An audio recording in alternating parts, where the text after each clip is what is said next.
Hello, this is Dr. Dan Langley from Eye-Opening Discussions, and I have something very important to talk to you about, the 7 universal laws of the universe. Consider these like the blueprint to your life. If you feel like you're not quite manifesting or creating the type of life that you're looking for, it could simply be that you just don't have a blueprint or a manual to use from. So what if I could tell you that there are some ancient Hermetic texts that reveal the structure of reality and how you can better operate within that reality? Would that be something that you'd be a little apprehensive about, or would that produce a lot of excitement in you? Well, for me, I became very excited about that. I felt after 45 years of existence and living this life, I had some successes and I had some failures. But what I did feel was a little dissatisfaction in there wasn't a specific blueprint that could operate on all levels of my beingness to give me consistent results all the time. And so I came across through my studies, I came across this book called the Kybalion. And within it, it revealed 7 Hermetic principles that at first were somewhat challenging to understand. But the more I read the book, and it required several rereadings, the more I recognized how profound this information was. I went from saying, wow, how is this world operating? It seems like it's chaos and nothing kind of lines up and everything is kind of willy-nilly, as they say. But with this book, I started to see patterns in the way that my thoughts and my emotions and my actions kind of rippled out throughout the world. So I'd like to just take this moment to kind of share that with you. And like I said, for those who are kind of interested in trying to find a master key for their life, to try to truly find why they're here and to be a more effective ambassador for their own authenticity, and to see how there are other forces out there that may be trying to sway your power from you, this is a chance for you to find some tools that can allow you to recapture your personal power and become an effective individual in this life. So here's the book, that Kybalion. So it's very inexpensive. It's about 105 pages long. I highly recommend getting this on one from your favorite book distributors, and just try taking a read through it and see if that resonates with you. I'm telling you, the more that you practice this information, the more that you are willing to accept this information as possibly being true. I accepted it as being true, but possibly being true. And then the machination of just trying to understand that a little bit, then you can start to say, well, how can I start to apply this in my life to gain the career that I'm looking for, or even to gain a raise in the job that you're currently employed in? Whether it's to get the partner in your life that you're looking for, or to be an effective creator of the type of physical body that you want, whether it's to lose a bunch of weight or whether it's to gain a bunch of weight. I think these laws are universal for almost every aspect of your life. So the first law that we want to talk about is mentalism. Now, I'll give you a quick overview of these laws. The first one is mentalism. The second one is correspondence. The third one is vibration. The fourth one is polarity. The fifth one is rhythm. The sixth one is cause and effect. And the seventh one is gender. All of these are awesome. I could probably talk for an hour on each of these, but I'll just give you a quick overview on how I see these and how they've kind of impacted my life. Or maybe I'll save the impact part for another time, but I'll just kind of tell you about how I read this information here. So the first law is mentalism, that all is mind. And this is pretty exciting for me, is that if we think that the structure of reality comes from some type of source, science will have us believe it's the Big Bang, and the energy just kind of expanded out of an infinite condensation of infinite energy and just expanded out after that, and we call that the Big Bang. In religious circles, whether it's the Abrahamic faith, they say that God spoke and creation came into existence. Either way, I believe it's still kind of telling the same thing, is that when God spoke, he had to have an idea to speak. And so when the all is mind, is that everything comes from the realm of our thoughts. And there is nothing outside of the realm of our thoughts. In fact, this whole reality that we see before us here is just a construction of the way that we think about things. We get information in from our senses, and then our brain processes that, and then it's our mind that then interprets what our brain is processing. So if we can now say that, okay, well, now we have a starting point, is that if mentalism is that the all is mind and that there's nothing outside of the all, then we have a place to start. So if we could learn to create the thoughts that we would like, and that may sound challenging, But here's where the mastery of our existence comes into effect, is that we have thoughts all the time. And sometimes thoughts that come into our mind aren't really of our choosing. So we can choose to focus our consciousness or what we care about on those thoughts, and thus we integrate them into our experience, or we can simply let those thoughts fly by. So here's a golden opportunity for us to realize that it all starts here in the mental realm. The ideas that we entertain, the ideas that we acknowledge and we just let flow through our mind will really kind of create the type of life that we're looking for. And so another way so now that we have a starting point, how does the rest of our reality, how is it structured?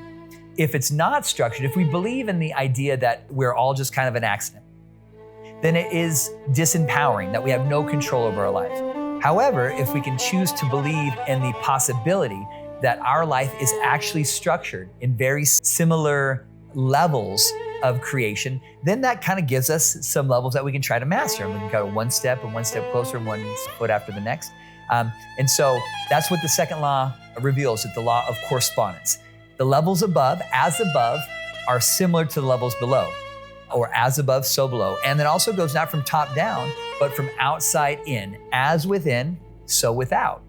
And it really kind of wraps it up nicely to discuss this in a way that so is the universe, so is our soul. And the more that or vice versa, how our soul is how the universe will be. And at any point we have the ability to simply recognize this fact and lean into that possibility, and thus create the type of life that we're looking for. So now that we have a hierarchy of where it all starts and how it's structured, we can now start to say, okay, well, let's flesh this skeleton out a little bit. What about the structure in the beginning of this now allows us to create what we're wanting? Well, if we now have a structure, we need to know the law of vibration, which means that everything is in motion, that there's nothing at rest. And so that shows us that even our thoughts are always moving, and our emotions are always in fluctuation. And our body is just kind of jiggling as well. If you ever kind of take a close-up, a time-lapse photo of a little seed, say a seed of a sunflower plant.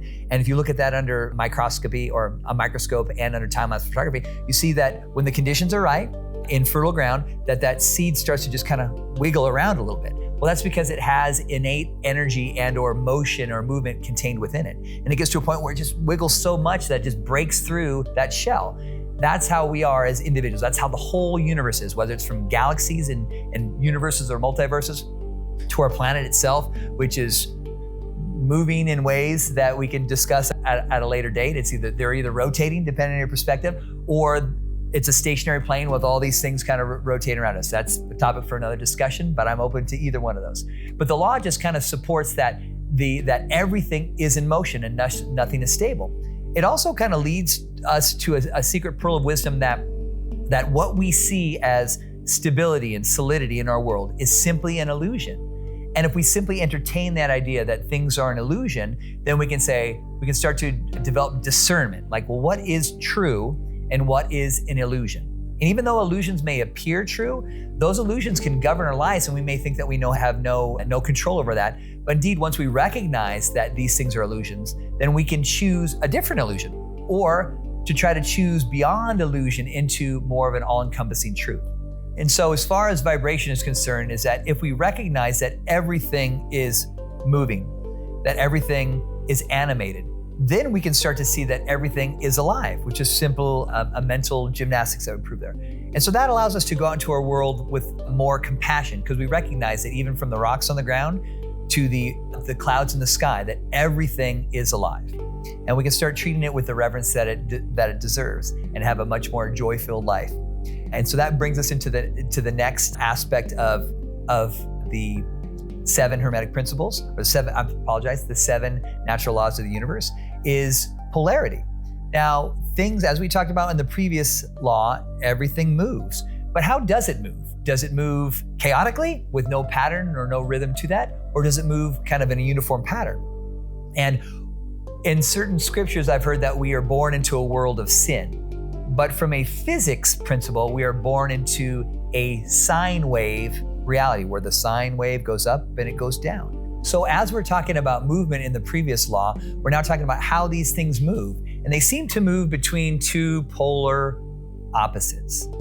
You take any one thing and it actually has poles to it. It has sides. Whether it's you're talking about the planet Earth that has a North Pole and a South Pole, whether you're talking about my body, which has a top or a head in a feet position, whether you're talking about my finger, which has the distal end or the proximal end, everything has its poles. And so this allows us some structure to the movement that's happening. It may seem at a certain uninformed aspect that the world is chaotic, but actually the movement that we have moves between poles. And so that shows us that everything has its poles of opposites, whether it's hot and cold, or whether it's happy or sad, or love and hate.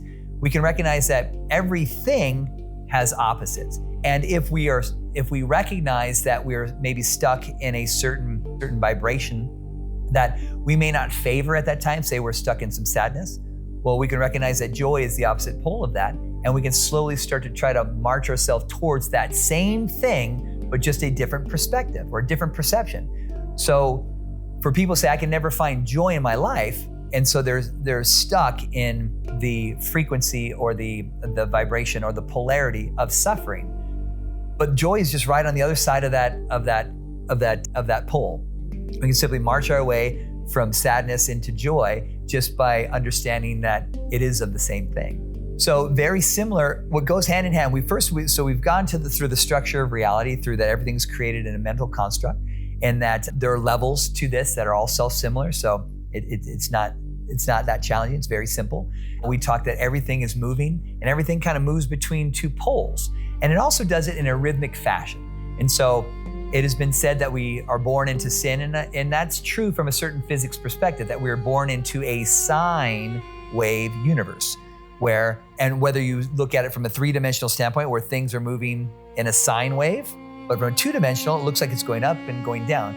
But in reality, it's either spiraling towards something or spiraling away from something. So it just depends on your perspective here.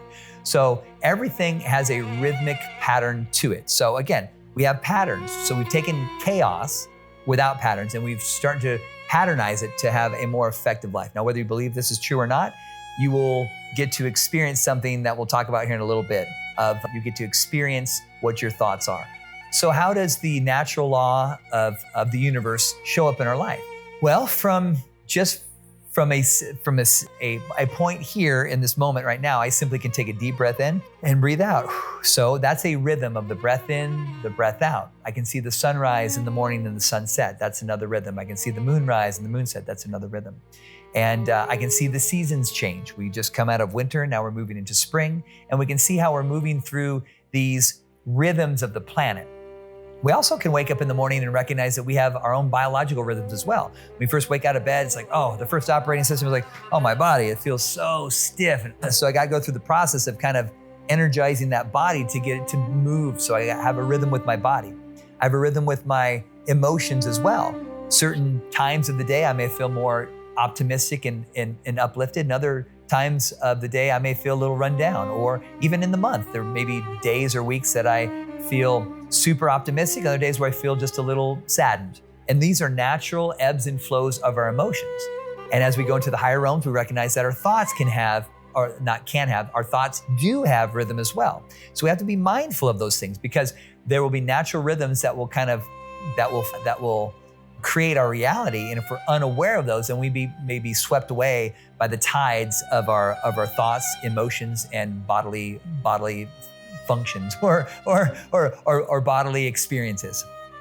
And so that leads us into another aspect of the seven natural laws of the universe, which would be like, why does this even matter? We talked about what it is and we gave it some structure, but why does this even matter? Well, because knowing the structure here, we can now say, okay, there's the law of cause and effect, that every effect has a preceding cause and every cause has a following effect. So now we can start to then say, well, if I'm experiencing certain things in my life that I'm unhappy with or I'd like to change, we now know that we were more than likely the cause of those. And that's a hard pill for most of us to swallow, but it's absolutely true. Because of that truth, that gives us the power and the empowerment to create our reality in the way that we would like to. And so if we recognize that we didn't quite get the job that we wanted, or we didn't make the athletic team.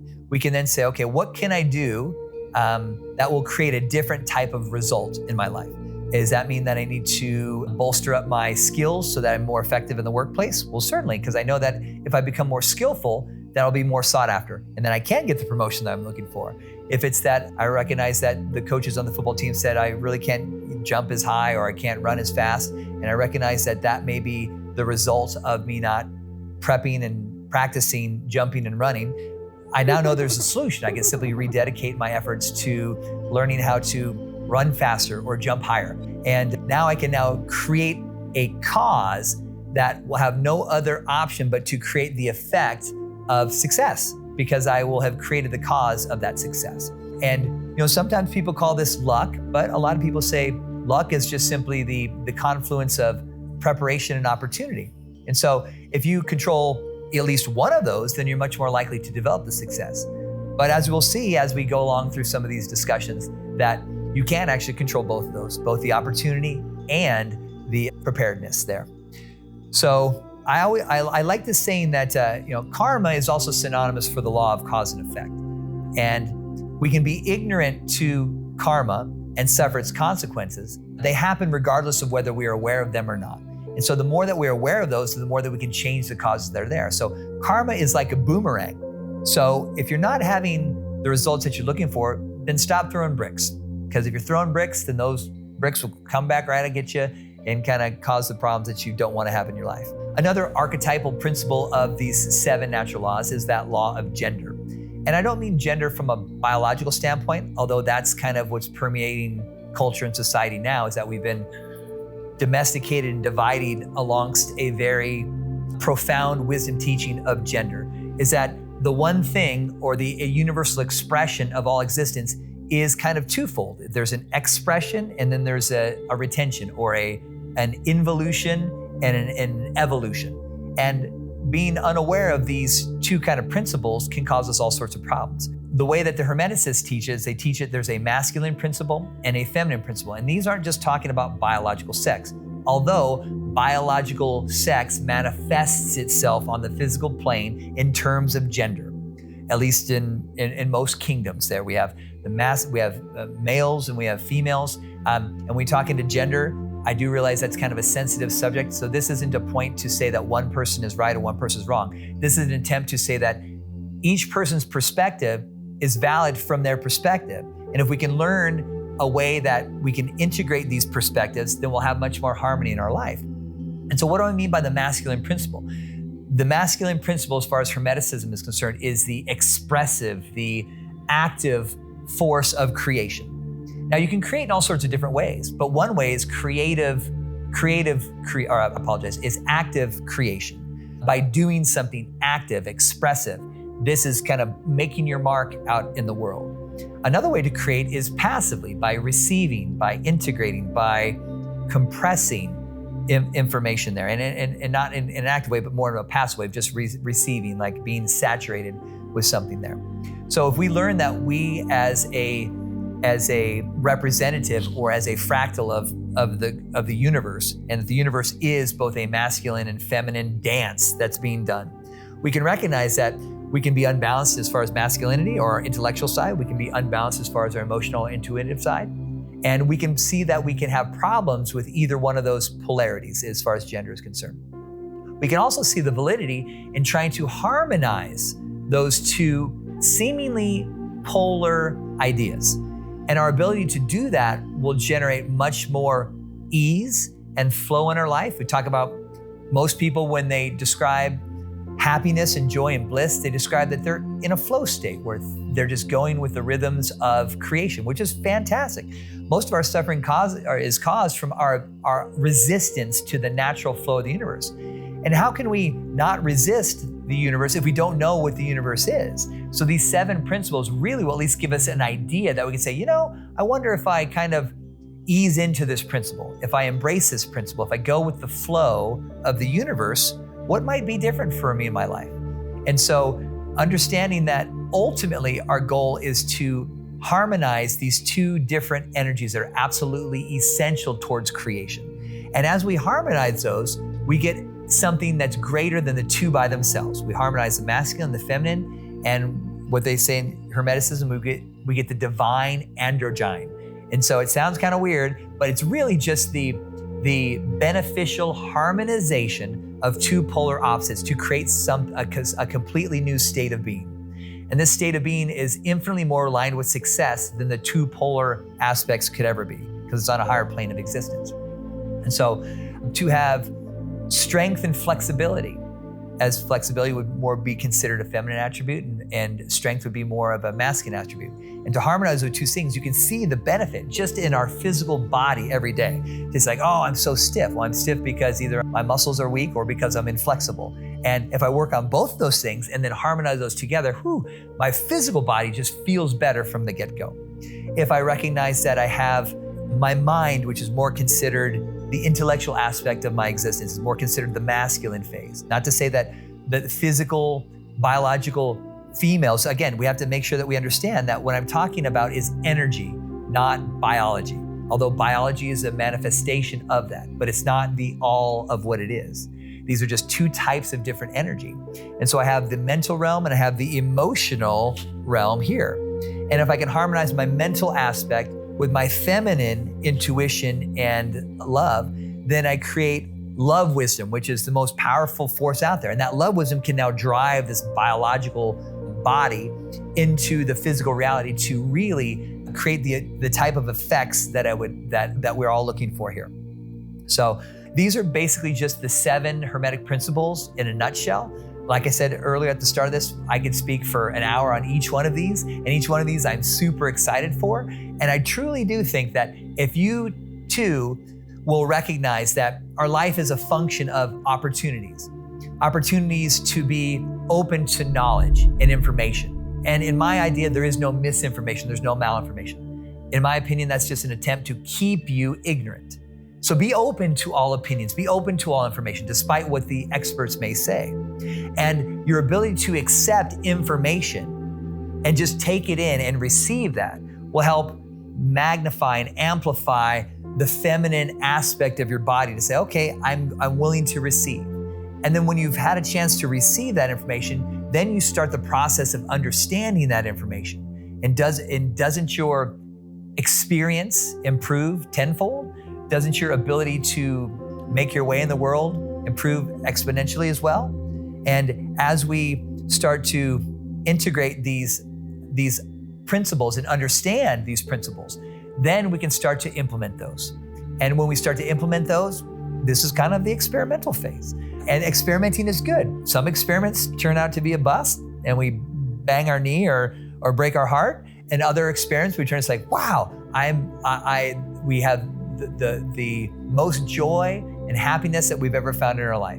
And so I hope that you are as excited about these principles that can make your life instantaneously better by simply having the willingness to accept this possibility and then looking at the possibility in ways that are only unique to you and how you can apply them to your life, and then having the courage and the willpower to just actively apply those into your life.